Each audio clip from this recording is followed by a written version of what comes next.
ಒಂದು 150-200 ಪೇಜ್ಗಳ ಒಂದು ಏನು ಅಪೀಲ್ಗಳು, ಪಿಟಿಷನ್ಗಳು ಕೋರ್ಟ್ ಮುಂದೆ ಬರ್ತವೆ. ಸೊ ಇವಾಗ ಇವರ ಜಡ್ಜಸ್, ನಮ್ಮ ಜಡ್ಜಸ್ಗಳು ಅವರ ಕೆಲಸವನ್ನು ಮುಗಿಸಿ ಮನೆಗೆ ಹೋದ ಮೇಲೆ ಇದೆಲ್ಲ ಓದ್ಕೊಂಡಿಲ್ಲ ಅಂತಂದ್ರೆ ನಾಳೆ ಬೆಳಿಗ್ಗೆ ಬಂದು ಒಂದು ಕೇಸನ್ನ ಬೆಳಿಗ್ಗೆ 10:30 ಈವ್ನಿಂಗ್ 4:30 ಮಾಡೋಕ್ಕಾಗಲ್ಲ.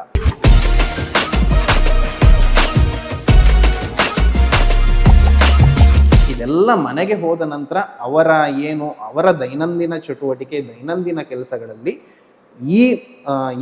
ಈ ಕಾನೂನಿನ ಕೆಲಸಗಳನ್ನು ಅವರು ಕಂಪಲ್ಸರಿಯಾಗಿ ಮಾಡಲೇಬೇಕಾಗುತ್ತೆ.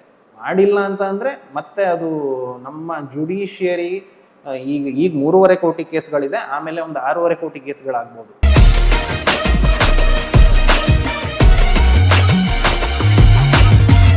ಸೊ ಆಗ ಓನರ್ ಹೋಗಿ ಕೇಳ್ತಾರೆ, ಯಾಕೆ ಎಕ್ಸ್ಟೆಂಡ್ ಮಾಡ್ಕೊಂಡಿಲ್ಲ, ಬಾಡಿಗೆ ಕಟ್ತಿಲ್ಲ ಯಾಕೆ ಅಂತ ಕೇಳಿದಾಗ ಅವ್ರಿಲ್ಲ, ನಾನು ಮನೆ ಬಿಟ್ಕೊಡಲ್ಲ, ಪೊಸಿಷನ್ ಬಿಟ್ಕೊಡಲ್ಲ ಅಂತ ಅಂದಾಗ ನೀವು ಲೀಗಲ್ ನೋಟಿಸ್ ಕಳಿಸ್ಬೋದು. ಅದು ನಿಮಗೆ ಫಸ್ಟ್ ಪ್ರಯಾರಿಟಿ.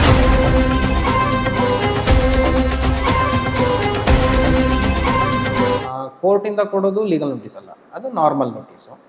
ಸೊ ಅಡ್ವೊಕೇಟ್ಸ್ ಏನು ಕೊಡ್ತಾರೆ ಅದು ಲೀಗಲ್ ನೋಟಿಸ್ ಆಗಿರುತ್ತೆ. ಸೊ ಲೀಗಲ್ ನೋಟಿಸ್ ಬಂದ ತಕ್ಷಣ ಹೆದರ್ಕೊಳ್ಳೋ ಅವಶ್ಯಕತೆ ಇಲ್ಲ, ಏನೋ ಆಗೋಯ್ತು ಏನೋ ಆ ಥರ ಇಲ್ಲ. ಸರ್, ಜಡ್ಜ್ ಪ್ರಿಪ್ರೇಷನ್ ಹೇಗಿದೆ? ಇವತ್ತು ಎಕ್ಸಾಮ್ ಬರೆದು ಪಾಸ್ ಆದರೆ ನಾಳೆ ಆರಾಮಾಗಿರ್ಬೋದಾ? ಇಲ್ಲ, ಇವಾಗ ನಮ್ಮ ಲಾ ಪ್ರೊಫೆಷನ್ ಅನ್ನೋದು, ಇಲ್ಲಿ ನೀವು ಎಕ್ಸಾಮ್ ಬರೆದ್ರಿ, ಎಕ್ಸಾಮ್ಗೆ ಬುಕ್ ಓದ್ಕೊಂಡ್ರಿ, ಕ್ಲಿಯರ್ ಆಯಿತು, ನಾಳೆಯಿಂದ ಬುಕ್ ಬೇಡ ನನಗೆ, ನಾನು ಹೆಂಗಂದ್ರು ಎಕ್ಸಾಮ್ ಬರೆದು ಕ್ಲಿಯರ್ ಮಾಡಿದ್ದೀನಿ ಅನ್ನೋದು ಆ ಥರ ನಡೆಯಲ್ಲ.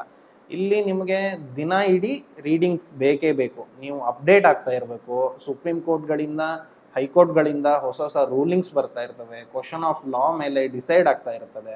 ಸೊ ಹಾಗಾಗಿ ನೀವು ಅದನ್ನೆಲ್ಲ ತಿಳ್ಕೊಂಡಿರ್ಬೇಕು. ನಿಮಗೆ ತಿಳ್ಕೊಂಡಿಲ್ಲ ಅಂದರೆ ನೀವು ಪ್ರೊಫೆಷನ್ನ ಕಂಟಿನ್ಯೂ ಮಾಡೋದು ನಿಮಗೆ ಸ್ವಲ್ಪ ಕಷ್ಟ ಆಗ್ಬೋದು. ಆ್ಯಂಡ್ ನಾನು ನಿಮಗೆ ಇನ್ನೊಂದು ಉದಾಹರಣೆ ಹೇಳ್ತೀನಿ. ಈಗ RFA, RSA, ಕ್ರಿಮಿನಲ್ ಅಪೀಲ್ ಅಂತೆಲ್ಲ ಬರ್ತವೆ. ಸೊ RFA ಅಂದರೆ ರೆಗ್ಯುಲರ್ ಫಸ್ಟ್ ಅಪೀಲು, RSA ಅಂತಂದರೆ ರೆಗ್ಯುಲರ್ ಸೆಕೆಂಡ್ ಅಪೀಲ್. ಇವಾಗ ನೀವೇನು ಸಿವಿಲ್ ವ್ಯಾಜ್ಯದಲ್ಲಿ ಆಸ್ತಿ ವ್ಯಾಜ್ಯ ಎಲ್ಲ ಏನು ಹಾಕ್ತಿರಲ್ಲ, ಸೊ ಅದು ನಿಮಗೆ ಹೈಯರ್ ಅಥಾರಿಟಿ ಹೋದಾಗ RFA ಅಂತ, RA ಅಂತ ಬರ್ತದೆ ರೆಗ್ಯುಲರ್ ಅಪೀಲು, RFA ಅಂತ ಬರ್ತದೆ ರೆಗ್ಯುಲರ್ ಫಸ್ಟ್ ಅಪೀಲು, RSA ಅಂತಲೂ ಬರ್ತದೆ ಹೈಕೋರ್ಟಲ್ಲಿ ರೆಗ್ಯುಲರ್ ಸೆಕೆಂಡ್ ಅಪೀಲು. ಅಲ್ಲಿ ಅಥವಾ ಕ್ರಿಮಿನಲ್ ಅಪೀಲ್ಗಳು ಅಲ್ಲಿ ಯಾವ ಥರ ಇರ್ತದೆ ಅಂತಂದರೆ, ನಿಮಗೆ ಅರ್ಲಿಯರ್ ಲೋವರ್ ಕೋರ್ಟಲ್ಲಿ 2 ಸತಿ ಡಿಸೈಡ್ ಆಗಿರುತ್ತೆ. ಒಂದು ಏನು ಜೂನಿಯರ್ ಡಿವಿಷನ್ ಜಡ್ಜು ಒಂದು ಆರ್ಡರ್ನ, ಆದೇಶವನ್ನು ಬರೆದ್ರು ಅಂತಂದರೆ ಅದು ಅಪೀಲ್ ಆಗುತ್ತೆ. ಅಪೀಲ್ ಆಗ್ಬಿಟ್ಟು RA ಆಗುತ್ತೆ. ಅಲ್ಲಿ ಇನ್ನೊಮ್ಮೆ ನೋಡ್ತಾರೆ, ಕ್ವಶನ್ ಆಫ್ ಲಾ ಮೇಲೆ ನೋಡ್ತಾರೆ, ಕ್ವಶನ್ ಆಫ್ ಫ್ಯಾಕ್ಟ್ ಮೇಲೆ ನೋಡೋಕ್ಕಾಗಲ್ಲ. ಕ್ವಶನ್ ಆಫ್ ಫ್ಯಾಕ್ಟ್ನ ಡಿಸೈಡ್ ಮಾಡೋದು ಲೋವರ್ ಕೋರ್ಟು. ಏನು ಅಲ್ಲಿ ಎವಿಡೆನ್ಸ್ ನಡೆಯುತ್ತೆ, ಅಲ್ಲಿ ನಿಮಗೆ ಕಕ್ಷಿದಾರರು, ಸಾಕ್ಷಿದಾರರು ಎಲ್ಲ ಬಂದು ಸಾಕ್ಷಿ ಕೊಡ್ತಾರೆ, ಅಲ್ಲಿ ಪಾರ್ಟಿ ಸವಾಲುಗಳು ಇರ್ತವೆ. ಸೊ ಅದರ ಮೇಲೆ ಅದನ್ನು question of fact, that is called question of fact, ಅದನ್ನು ನಾವು ಚಾಲೆಂಜ್ ಮಾಡೋದಕ್ಕಿಂತ ಕ್ವಶನ್ ಆಫ್ ಲಾ ಮೇಲೆ ನಾವು ಕೇಳ್ತೀವಿ. ಸೊ ಅದು ನಿಮಗೆ ಹೈಯರ್ ಕೋರ್ಟ್ ರೆಗ್ಯುಲರ್ ಅಪೀಲ್ ಹೋಗ್ತವೆ. ರೆಗ್ಯುಲರ್ ಅಪೀಲಲ್ಲಿ ಅವರು ಒಂದು ಆದೇಶವನ್ನು ಕೊಡ್ತಾರೆ. ಅದು ಆದಮೇಲೆ ಹೈಕೋರ್ಟಿಗೆ ಬರುತ್ತೆ, RSA ಅಂತ ಬರುತ್ತೆ, ರೆಗ್ಯುಲರ್ ಸೆಕೆಂಡ್ ಅಪೀಲ್. ಸೊ ನಿಮಗೆ ನೋಡಿ, ಅದು ಎಷ್ಟು ಅಲ್ಲಿ ಸ್ಟಡಿ ಅಥವಾ ಓದುವ ಪ್ರಕ್ರಿಯೆ ಎಷ್ಟು ಇರ್ತದೆ ಅಂತಂದರೆ, ನೀವು ಕೆಳಗಿರ ಏನು ಫಸ್ಟ್ ಕೋರ್ಟ್ ಏನು ಕೊಡ್ತಲ್ಲ ಅದರ ಆದೇಶವನ್ನು ನೋಡಬೇಕು, ಅಲ್ಲಿ ನೀವು ಏನು ಎವಿಡೆನ್ಸ್ ನಡೆದಿದೆ ಅದನ್ನು ನೋಡಬೇಕು, ಅದಾದಮೇಲೆ ರೆಗ್ಯುಲರ್ ಅಪೀಲ್ ಏನು ಅಪಲೇಟ್ ಕೋರ್ಟ್ ಕೊಟ್ಟಿರತ್ತಲ್ಲ ಅದನ್ನು ಓದಬೇಕು, ಅದನ್ನು ನೋಡಬೇಕು, ಅದಾದಮೇಲೆ ಹೈಕೋರ್ಟು ಡಿಸೈಡ್ ಮಾಡಬೇಕು, RSA. ಸೊ ಹಾಗಾಗಿ ಇಲ್ಲಿ ಓದುವ ಪ್ರಕ್ರಿಯೆ ಎಷ್ಟಿರುತ್ತೆ, ಒಂದು 150-200 ಪೇಜ್ಗಳ ಒಂದು ಏನು ಅಪೀಲ್ಗಳು, ಪಿಟಿಷನ್ಗಳು ಕೋರ್ಟ್ ಮುಂದೆ ಬರ್ತವೆ. ಸೊ ಇವಾಗ ಇವರ ಜಡ್ಜಸ್, ನಮ್ಮ ಜಡ್ಜಸ್ಗಳು ಅವರ ಕೆಲಸವನ್ನು ಮುಗಿಸಿ ಮನೆಗೆ ಹೋದ ಮೇಲೆ ಇದೆಲ್ಲ ಓದ್ಕೊಂಡಿಲ್ಲ ಅಂತಂದ್ರೆ ನಾಳೆ ಬೆಳಿಗ್ಗೆ ಬಂದು ಒಂದು ಕೇಸನ್ನ ಬೆಳಿಗ್ಗೆ 10:30 ಈವ್ನಿಂಗ್ 4:30 ಮಾಡೋಕ್ಕಾಗಲ್ಲ. ಬಿಕಾಸ್ ನಮ್ಮ ದೇಶ ನಿಮ್ಗೆ ಗೊತ್ತೇ ಇದೆ, 3.5 ಕೋಟಿ ಕೇಸಸ್ ಪೆಂಡಿಂಗ್ ಇದ್ದಾವೆ. ಸೊ ಅವರು ಫಾಸ್ಟಾಗಿ ಮೂವ್ ಮಾಡಬೇಕಾಗತ್ತೆ. ಸೊ ಹಾಗಾಗಿ ಇದೆಲ್ಲ ಮನೆಗೆ ಹೋದ ನಂತರ ಅವರ ದೈನಂದಿನ ಚಟುವಟಿಕೆ, ದೈನಂದಿನ ಕೆಲಸಗಳಲ್ಲಿ ಈ ಕಾನೂನಿನ ಕೆಲಸಗಳನ್ನು ಅವರು ಕಂಪಲ್ಸರಿಯಾಗಿ ಮಾಡಲೇಬೇಕಾಗುತ್ತೆ. ಮಾಡಿಲ್ಲ ಅಂತ ಅಂದರೆ ಮತ್ತೆ ಅದು ನಮ್ಮ ಜುಡಿಷಿಯರಿ ಈಗ 3.5 ಕೋಟಿ ಕೇಸ್ಗಳಿದೆ, ಆಮೇಲೆ ಒಂದು 6.5 ಕೋಟಿ ಕೇಸ್ಗಳಾಗ್ಬೋದು. ಸೊ ಹಾಗಾಗಿ ನಮ್ಮ ಈ ಸಿಸ್ಟಮ್ ಹೇಗಿದೆ ಅಂತಂದರೆ, ನಾವು ಅದನ್ನು ಪರ್ಫೆಕ್ಟಾಗಿ ಮ್ಯಾನೇಜ್ ಮಾಡೋಕ್ಕೆ ಟ್ರೈ ಮಾಡ್ತಾ ಇದ್ದೀವಿ ನಮ್ಮ ಜುಡಿಷಿಯರಿ ಸಿಸ್ಟಮ್ಗಳಲ್ಲಿ. ಇಂಟರ್ನಲ್ ಎನ್ಕ್ವೈರಿ ಹೇಗಿದೆ ನಿಮ್ಮ ಕಡೆ? ನೋಡಿ, ಈಗ ಕಾನೂನಿನಕ್ಕಿಂತ ಯಾರೂ ಮೇಲಲ್ಲ. ಈಗ ಯಾರೇ ಆಗಿರ್ಬೋದು, ಇವಾಗ ಒಬ್ಬ ಸಾಮಾನ್ಯ ವ್ಯಕ್ತಿಗೂ ಯಾವ ಕಾನೂನು ಅಪ್ಲೈ ಆಗುತ್ತೋ, ಒಬ್ಬ ಹೈಯೆಸ್ಟ್ ಎಸ್ಟೀಮ್ಡ್ ಪೊಸಿಷನಲ್ಲಿರುವ ಯಾವುದೇ ವ್ಯಕ್ತಿಗಾದರೂ ಆ ಕಾನೂನು ಅಪ್ಲೈ ಆಗೇ ಆಗುತ್ತೆ. ಸೊ ಹಾಗಾಗಿ ಇದರಿಂದ ಯಾರೂ ಹೊರತಲ್ಲ. ನಿಮಗೆ ಇವಾಗ ಅದರಲ್ಲಿ 2 ಥರ ಬರುತ್ತೆ.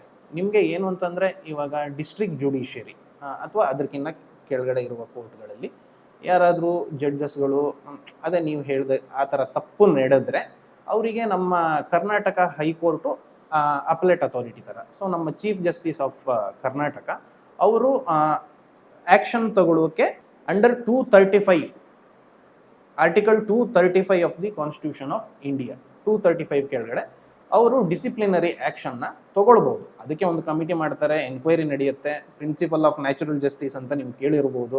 ಯಾವುದೇ ವ್ಯಕ್ತಿ ತಪ್ಪು ಮಾಡ್ದ ಅಂದ ತಕ್ಷಣ ಅವರನ್ನು ತೊಗೊಂಡೋಗಿ ಇಲ್ಲ ಇವರು ತಪ್ಪು ಮಾಡಿದ್ರು ಇವ್ರನ್ನ ಡಿಸ್ಮಿಸ್ ಮಾಡ್ತೀನಿ ಅಂತ ಹೇಳೋಕ್ಕಾಗಲ್ಲ. ಅವ್ರಿಗೂ ಒಂದು ಅಪಾರ್ಚುನಿಟಿ ಕೊಡಬೇಕಾಗತ್ತೆ. ಕಮಿಟಿ ಕೂರುತ್ತೆ, ಎನ್ಕ್ವೈರಿ ಆಗುತ್ತೆ. ಎನ್ಕ್ವೈರಿ ಆಗಿ ಅವರು ತಪ್ಪು ಮಾಡಿದ್ದಾರೆ ಅಂತಂದರೆ ಅವ್ರ ಮೇಲೆ ಸರಿಯಾದ ಕ್ರಮ ಆಗತ್ತೆ. ಆಮೇಲೆ ಇನ್ನೊಂದು ಬರ್ತೀನಿ ನಾನು. ಇವಾಗ ನೀವು ಕ್ವಶನ್ ಕೇಳ್ಬೋದು, ಇವಾಗ ಜಸ್ಟಿಸ್ ಆಫ್ ಹೈಕೋರ್ಟ್ಸ್ ಆ್ಯಂಡ್ ಏನು ಜಸ್ಟಿಸ್ ಆಫ್ ಸುಪ್ರೀಂ ಕೋರ್ಟ್ ಅವರು ಮಾಡಿದ್ರೆ ಹೇಗೆ ಹಾಗಾದರೆ ಅಂತ ನೀವು ಕೇಳ್ಬೋದು. ಅವರಿಗೂ ಡಿಸಿಪ್ಲಿನರಿ ಆ್ಯಕ್ಷನ್ನು ತಗೊಳ್ಬಹುದು, ಅವ್ರ ಮೇಲೂ ತಗೊಳ್ಬಹುದು. ಸೊ ಅದು article 124 class 4 and 217 of the constitution of ಇಂಡಿಯಾದಲ್ಲಿ ಅವ್ರ ಮೇಲೆ ಆ್ಯಕ್ಷನ್ ತಗೊಳ್ಬೋದು. ಅದು ಹೇಗೆ ತಗೊಳ್ಬೋದು ಅಂತಂದರೆ, ಎರಡೂ ಸಭೆ, ರಾಜ್ಯಸಭೆ ಮತ್ತು ಲೋಕಸಭೆಗಳಲ್ಲಿ ಏನು ಮಾಡಬೇಕಾಗತ್ತೆ, ಒಂದು ಪ್ರಸ್ತಾವನೆ ಇಡಬೇಕಾಗತ್ತೆ. ಮೋಷನ್ ಅಂತ ಹೇಳ್ತಾರೆ, ಪ್ರಸ್ತಾವನೆ ಇಡಬೇಕಾಗತ್ತೆ. ಪ್ರಸ್ತಾವನೆ ಇಟ್ಟು 2/3 ಆಫ್ ದಿ ವೋಟಿಂಗ್ಸ್ ಮೇಲೆ ಏನಾಗುತ್ತೆ, ಎನ್ಕ್ವೈರಿ ನಡೆಯುತ್ತೆ. 2/3 ಆಫ್ ದಿ ವೋಟಿಂಗ್ ಬಂದರೆ ಒಂದು ಕಮಿಟಿ ಕೂರಿಸ್ತಾರೆ. ಕಮಿಟಿಯಲ್ಲಿ ನಿಮಗೆ ಸುಪ್ರೀಂ ಕೋರ್ಟ್ ಜಡ್ಜಸ್ಸು, ಆಮೇಲೆ chief justice of particular state ಏನಿರ್ತಾರಲ್ಲ ಅವರು ಒಳಗೊಂಡಿರುತ್ತೆ ಕಮಿಟಿ. ಎನ್ಕ್ವೈರಿ ಆಗಿ ರಿಪೋರ್ಟ್ ಆಗುತ್ತೆ. ಆ ರಿಪೋರ್ಟನ್ನು ನಮ್ಮ ಮಾನ್ಯ ರಾಷ್ಟ್ರಪತಿಯವರಿಗೆ ಸಲ್ಲಿಸಲಾಗುತ್ತೆ. ಆಮೇಲೆ ರಾಷ್ಟ್ರಪತಿಯವರು ಏನು ಆ್ಯಕ್ಷನ್ ತಗೊಳ್ಬೋದು, ಪರ್ಟಿಕ್ಯುಲರ್ ಆ್ಯಕ್ಷನ್ನ ತಗೊಳ್ಳಿಕ್ಕೆ ಎಲ್ಲ ರೈಟ್ಸ್ ಇರುತ್ತೆ. 134 ಚೆಕ್ ಬೌನ್ಸ್ ಕೇಸ್ ಬರುತ್ತೆ, ಅಪಿಯರ್ ಆಗಿರಲ್ಲ ಡಿಫರೆಂಟ್. ಸೊ ಪ್ಲೈಂಟಿಫ್ ಕೊಟ್ಮೇಲೆ ಹೌ ಇಟ್ಸ್ ಪ್ರೆಸೆಂಟ್, ಏನು ಎದುರ್ಕೋಬೇಕಾ, ಹೆಂಗೆ ಬಿಹೇವ್ ಮಾಡಬೇಕು? ಅಲ್ಲ, ಲೀಗಲ್ ನೋಟಿಸು ನೀವು ಕೇಳಿದಾಗೆ ಕೋರ್ಟಿಂದ ಕೊಡೋದು ಲೀಗಲ್ ನೋಟಿಸ್ ಅಲ್ಲ, ಅದು ನಾರ್ಮಲ್ ನೋಟಿಸು. ಸೊ ಅಡ್ವೊಕೇಟ್ಸ್ ಏನು ಕೊಡ್ತಾರೆ ಅದು ಲೀಗಲ್ ನೋಟಿಸ್ ಆಗಿರುತ್ತೆ. ಈಗ ಆಸ್ತಿ ವ್ಯಾಜ್ಯ ಆಗಿರ್ಬೋದು, ನೀವು ಹೇಳಿದಂಗೆ ಚೆಕ್ ಬೌನ್ಸ್ ಕೇಸಲ್ಲಂತೂ ಕಂಪಲ್ಸರಿ ಕೊಡಲೇಬೇಕು ಲೀಗಲ್ ನೋಟಿಸು. ಆಸ್ತಿ ವ್ಯಾಜ್ಯದಲ್ಲಿ ಲೀಗಲ್ ನೋಟಿಸ್ ಕೊಡ್ತಾರೆ. So for example injunction suit ಹಾಕಬೇಕು ಅಂದರೆ ಲೀಗಲ್ ನೋಟಿಸ್ ಕೊಡ್ಬೋದು. ಪಾರ್ಟಿಷನ್ ಸೂಟ್ ಹಾಕಬೇಕು ಅಂದರೆ ಲೀಗಲ್ ನೋಟಿಸ್ ಕೊಡ್ಬೋದು. ಅಥವಾ ಏನಾದರೂ ಒಂದು ನನ್ನ ಪ್ರಾಪರ್ಟಿಯಲ್ಲಿ ಬೇರೆ ಯಾರಾದರೂ ಟ್ರೆಸ್ ಪಾಸ್ ಮಾಡಿದ್ರು, ಇಲ್ಲೀಗಲ್ ಪೊಸೆಷನ್ ತೊಗೊಂಡಿದ್ದಾರೆ ಅಂತಂದರೆ ಲೀಗಲ್ ನೋಟಿಸ್ ಕೊಡ್ಬೋದು. ನಾನು ಕೇಳ್ಬೋದು, ಇಲ್ಲ ನೋಡಿ ನೀವು ಈ ಥರ ಮಾಡ್ತಾ ಇದ್ದೀರಿ, ಸೊ ಇಮಿಡಿಯೇಟು ನೀವು ಏನು ಅದನ್ನು ಸಾಲ್ವ್ ಮಾಡಿ ಕೊಡಿ, ಇಲ್ಲ ಅಂತಂದರೆ ನಾನು ಲೀಗಲ್ ಆ್ಯಕ್ಷನ್ ತೊಗೊಳ್ತೀನಿ. ಸೊ ಏನಾದರೂ 15 ಡೇಸಲ್ಲಿ ತೊಗೊಳ್ತೀನಿ, 20 ಡೇಸಲ್ಲಿ ತೊಗೊಳ್ತೀನಿ. So if you not comply to my legal, ಅಂದರೆ ನೀವು ನನ್ನ ಲೀಗಲ್ ನೋಟಿಸ್ಗೆ ಕಂಪ್ಲೈ ಮಾಡಿಲ್ಲ ಅಂತಂದರೆ ನಾನು ಪ್ರಾಪರ್ ಅಥಾರಿಟಿನ ಅಪ್ರೋಚ್ ಆಗ್ತೀನಿ. ಸೊ ನಿಮ್ಮ ಮೇಲೆ ನಾನು ಈ ಥರ ಒಂದು ಇಂಜಂಕ್ಷನ್ ಸೂಟ್ ಹಾಕ್ಕೊಳ್ತೀನೋ, ಯಾವ ಥರ ಸ್ಪೆಸಿಫಿಕ್ ನೇಚರ್ಗೆ ಒಂದು ಕೇಸ್ಗಳಿರ್ತಾವಲ್ಲ ಅದನ್ನು ಹಾಕ್ಕೊಳ್ತೀನಿ ಅಂತ ಹೇಳ್ಬೋದು. ಚೆಕ್ ಬೌನ್ಸಲ್ಲಿ ಅದು ಕಂಪಲ್ಸರಿ ಇದೆ ಲೀಗಲ್ ನೋಟಿಸು, ಅದಕ್ಕೆ ಟೈಮ್ ಲಿಮಿಟು ಇದೆ. ಸೊ ನಿಮಗೆ ಬೌನ್ಸ್ ಆಗಿ ವಿತಿನ್ 30 ಡೇಸ್, ಚೆಕ್ ಬೌನ್ಸ್ ಆಗಿ ವಿತಿನ್ 30 ಡೇಸು ನೋಟಿಸ್ ಕಳಿಸ್ಬೇಕು. ಅದಾದಮೇಲೆ ನಿಮಗೆ 15 ಡೇಸ್ ಟೈಮ್ ಇರುತ್ತೆ. ಈ 15 ಡೇಸಲ್ಲಿ ಅವ್ರು ರಿಪ್ಲೈ ಮಾಡಿಲ್ಲ ಅಂತಂದರೆ ಇಮಿಡಿಯೇಟ್ಲಿ 16th ಡೇ ನೀವು ಹೋಗಿ PCR ಹಾಕೋಬೋದು. ಪ್ರೈವೇಟ್ ಕಂಪ್ಲೇಂಟ್ ಅಂತ ಹೇಳ್ತಾರೆ, 200 ಆಫ್ CRPC ಕೆಳಗಡೆ ಪ್ರೈವೇಟ್ ಕಂಪ್ಲೇಂಟ್ ಹಾಕ್ಕೊಳ್ಬೋದು. ಹಾಕ್ಕೊಂಡು ನೀವು ಅದು ಮತ್ತೆ court cognisance ತೊಗೊಳುತ್ತೆ, material ನೋಡುತ್ತೆ, Prima ಫೇಸಿ case ಇದೆಯೋ ಮಟೀರಿಯಲ್ಸ್ ಇದೆಯೋ ಅಂತ ನೋಡ್ಬಿಟ್ಟು ಅದನ್ನು CC ಅಂದರೆ ಕ್ರಿಮಿನಲ್ ಕೇಸ್. ಒಂದ್ಸತಿ ಕಾಗ್ನಿಸೆನ್ಸ್ ತೊಗೊಂಡ್ಮೇಲೆ ಪ್ರೈವೇಟ್ ಕಂಪ್ಲೇಂಟ್ ಏನು ಹಾಕಿರ್ತೀರಲ್ಲ ಅದು CC ಆಗಿ ಕನ್ವರ್ಟ್ ಆಗುತ್ತೆ, ಕ್ರಿಮಿನಲ್ ಕೇಸ್ ಆಗಿ ಆಗುತ್ತೆ. ಆಮೇಲೆ ನಿಮ್ಮದು ಚೆಕ್ ಬೌನ್ಸ್ ಏನು ಕೇಸ್ ಇದೆ ಅದನ್ನು ಪ್ರೊಸೀಡಿಂಗ್ಸ್ ನಡೀತಾ ಕಂಟಿನ್ಯೂ ಆಗ್ತಾ ಹೋಗುತ್ತೆ. ಸೊ ಲೀಗಲ್ ನೋಟಿಸ್ ಬಂದ ತಕ್ಷಣ ಹೆದರ್ಕೊಳ್ಳೋ ಅವಶ್ಯಕತೆ ಇಲ್ಲ ಏನೋ ಆಗೋಯ್ತು ಏನೋ ಆ ಥರ ಇಲ್ಲ. ನೀವು ಕರೆಕ್ಟಾಗಿ ಕೂತ್ಕೊಳ್ಳಿ, ಲೀಗಲ್ ನೋಟಿಸ್ನ ನಿಧಾನಕ್ಕೆ ಓದಿ. ನಿಮ್ಗೆ ಅರ್ಥ ಆಗಿಲ್ಲ ಅಂತಂದರೆ ಒಂದು ಕನ್ಸರ್ನ್ಡ್ ಲೀಗಲ್ ಪ್ರೊಫೆಷನಲ್ನ ಅಥವಾ ಅಡ್ವೊಕೇಟ್ಸ್ನ ಯಾರನ್ನೇ ಆಗಿರ್ಬೋದು ಹೋಗಿ ಕಾಂಟ್ಯಾಕ್ಟ್ ಮಾಡಿ, ಅವರು ಅದನ್ನು ನೋಡಿ ಅವರು ರಿಪ್ಲೈ ಕೊಡ್ತಾರೆ. ರಿಪ್ಲೈ ಕೊಡಲೇಬೇಕು, ರಿಪ್ಲೈ ಕೊಡೋದು ಒಳ್ಳೆಯದು. ಇಲ್ಲ ನೀವು ನಾನು ಏನೋ ನೋಟಿಸ್ ಬಂತು ನಾನು ತೊಗೊಂಡೆ ಏನು ಮಾಡ್ಕೊಳ್ತಾನೋ ಮಾಡ್ಕೊಳ್ಳಿ ಅಂತ ಬಿಸಾಕ್ಬಿಟ್ರೆ ಅದು ನಿಮಗೆ ಅಡ್ವರ್ಸ್ ಆಗ್ಬೋದು. ಸೊ ಹಾಗಾಗಿ ಒಂದು ಪ್ರಾಪರ್ ಆಗಿ ರಿಪ್ಲೈ ರೆಡಿ ಮಾಡಿ ಅವರಿಗೆ ರಿಪ್ಲೈ ಸೆಂಡ್ ಮಾಡಿ. ಅವ್ರು ಏನು ಅಲಿಗೇಷನ್ ಮಾಡ್ತಾ ಇದಾರಲ್ಲ, ಸೊ ಈ ಅಲಿಗೇಷನ್ನು ಇದು ಫಾಲ್ಸು, ಬೇಸ್ಲೆಸ್ಸು, ವೇಗು ಅಂತ ಹೇಳಿ ಒಂದು ರಿಪ್ಲೈನ ರೆಡಿ ಮಾಡಿ ಅವರಿಗೆ ಸೆಂಡ್ ಮಾಡಿ.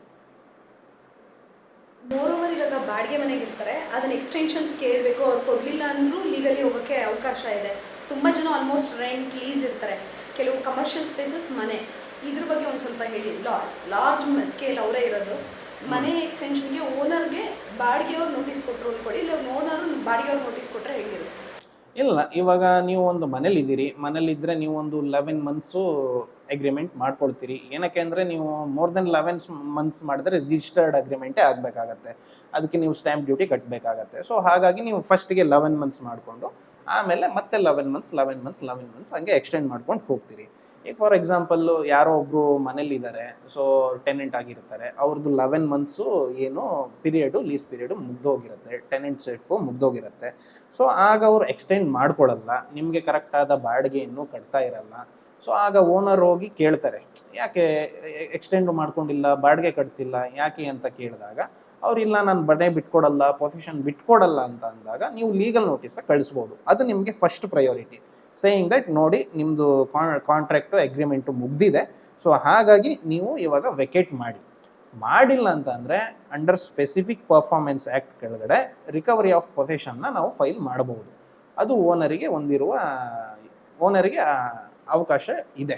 ರಿಕವರಿ ಆಫ್ ಪೊಸೆಷನ್ನ ಮಾಡಿ ಆಮೇಲೆ ಕೋರ್ಟ್ ಥ್ರೂ ಏನಿದೆ ಅವ್ರದ್ದು ಏನು ಡ್ಯೂ ಇರುತ್ತಲ್ಲ ರೆಂಟ್ಗಳು, ಅದನ್ನೆಲ್ಲ ಕೋರ್ಟ್ ಕೊಡಕ್ಕೆ ಹೇಳುತ್ತೆ. ಮೋಸ್ಟ್ ಆಫ್ ದಿ ಸಿಚುವೇಶನಲ್ಲಿ ಎಷ್ಟು ಮಂತಿಂದ ಡ್ಯೂ ಇದೆ, along with interest, along with penalty, ಅದನ್ನೆಲ್ಲ ಕೊಡೋಕ್ಕೆ ಹೇಳಿ ಮನೇನ ಖಾಲಿ ಮಾಡಿ ಕೊಡುತ್ತೆ. Is there any options? ರೆಂಟಲ್ಲಿರೋರ್ಗೂ ಸಹ ಕಮರ್ಷಿಯಲ್ ಎಸ್ಟಾಬ್ಲಿಷ್ಮೆಂಟ್ ಡೆವಲಪ್ಮೆಂಟ್ ಮಾಡಿರ್ತಾರೆ, ಅವ್ರಿಗೆ ರಿಕವರಿ ಆಗಿರಲ್ಲ, ಕರೋನಾ ಸಮಥಿಂಗ್ ಪ್ಯಾಂಡಮಿಕ್ ಸಿಚುವೇಶನ್ ಬಂದಿರುತ್ತೆ, ನನಗೆ ರಿಕವರಿ ಆಗಿಲ್ಲ, ನಾನು ಕರೆಕ್ಟ್ ಟೈಮ್ಗೆ ಸಹ ಇದನ್ನು ಕೊಡ್ತಾ ಇದ್ದೀನಿ, ಇದು ರೆಂಟ್ ಕೊಡ್ತಿದ್ದೀನಿ, ನನಗೆ ಎಕ್ಸ್ಟೆನ್ಷನ್ ಕೊಡಿ ಅಂತಲೂ ಅವರು ಕೇಸ್ ಹಾಕ್ಬೋದಾ ಓನರ್ ಮೇಲೆ? ಅದು ಇವಾಗ ಕೋವಿಡ್ ಟೈಮಲ್ಲಿ ಕೆಲವೊಂದು ಬ್ಯಾಂಕ್ಗಳು ಆ ಥರ ಮಾಡಿದ್ರು. ಏನು RBI ಎಲ್ಲ ಗೈಡ್ಲೈನ್ಸ್ ಕೊಡ್ತು, ಏನು ಅಂತಂದರೆ ನಿಮಗೆ ಸ್ವಲ್ಪ ಫಿನಾನ್ಷಿಯಲ್ ಕನ್ಸ್ಟೆಂಟ್ ಇದೆ, ತೊಂದರೆ ಇದೆ, ಹಾಗಾಗಿ ನೀವು ಒಂದು 3 ಮಂತ್ಸೋ 4 ಮಂತ್ಸೋ ಏನೋ ರೆಂಟನ್ನು ಒಂದು ಸ್ವಲ್ಪ ಡಿಕ್ರೀಸ್ ಮಾಡಿದ್ರು, ರೆಂಟ್ ಕಟ್ಟೋದು ಬೇಡ ಅಂತ ಹೇಳಿದ್ರು. ಬಟ್ ಇಲ್ಲಿ ಆ್ಯಸ್ ಪರ್ ದಿ ಅಗ್ರಿಮೆಂಟು ನೀವು ಆ ಥರ ಮಾಡ್ಕೊಂಡಿದ್ರೆ ಓನರ್ ಜೊತೆ ನೀವು ಮಾಡಬಹುದೇನೋ, ಬಟ್ ಕಾನೂನಲ್ಲಿ ಹಾಗೆ ಆ ಥರ ಕೇಳಲಿಕ್ಕೆ ಅವಕಾಶ ಇಲ್ಲ. ಕಾನೂನು ಏನು ಅಂತಂದರೆ ಎಷ್ಟು ನೀವು ಮಾಡ್ಕೊಂಡಿರ್ತೀರಿ, ಅಗ್ರಿಮೆಂಟ್ ಮಾಡ್ಕೊಂಡಿರ್ತೀರಿ, ಅದನ್ನು ಪೇ ಮಾಡಿ ಕ್ಲಿಯರ್ ಮಾಡಿ ಅಂತ ಹೇಳುತ್ತೆ. ಸೊ ನೀವು ಮತ್ತು ಓನರು ಮಾತಾಡಿಕೊಂಡು ಒಂದು ಸೆಟ್ಲ್ಮೆಂಟಿಗೆ ರೀಚ್ ಆದರೆ ನೀವು ಹೇಳ್ಬೋದು, ಇಲ್ಲ ಈ ತಿಂಗಳ ಕೊಡೋಕ್ಕಾಗಲ್ಲ, ಸ್ವಲ್ಪ ಕಷ್ಟ ಇದೆ, ಇನ್ನೊಂದು 2 ಮಂತ್ಸ್ ಬಿಟ್ಟು ಕೊಡ್ತೀನಿ ಅಂತ. ಬಟ್ ಕಾನೂನು ದೃಷ್ಟಿಯಲ್ಲಿ ಅದು ತಪ್ಪೇ.